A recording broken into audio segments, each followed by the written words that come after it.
আসসালামু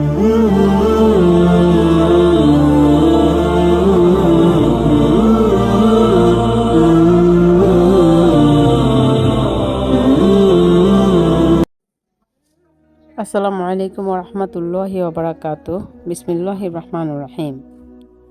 আজকের টপিক হচ্ছে ইসলামে বাজার করার নিয়ম। জীবন জীবিকা নির্বাহের জন্য হাট বাজার করতে হবে।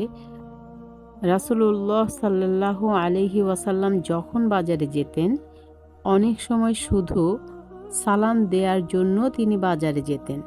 এখন বাজারে অনেক লোকের সাথে দেখা সাক্ষাৎ হয়, তখন সালামের মাধ্যমে নেকি অর্জনের মহা সুযোগ থাকে। শুধু বাজারে ঘোরাঘুরি অপছন্দনীয় কাজ।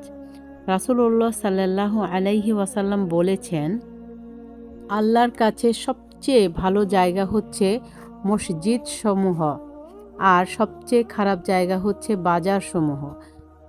বাজারে যাওয়ার সময় যে সমস্ত জিনিসগুলো আমাদের মনে রাখতে হবে, 1 নাম্বার হচ্ছে প্রয়োজনীয় জিনিস কেনা বেচা করার সময় সততা রক্ষা করতে হবে।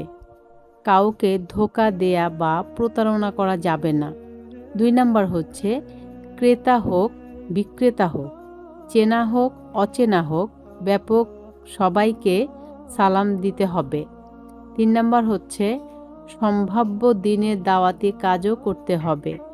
মক্কায় অনুষ্ঠিত ও কাজের মেলায় রাসূল সাল্লাল্লাহু আলাইহি ওয়াসাল্লাম ইসলামের দাওয়াতি কাজ করেছিলেন। মহান রাব্বুল আলামিন আমাদেরকে সঠিক জ্ঞান দান করুন। আমিন।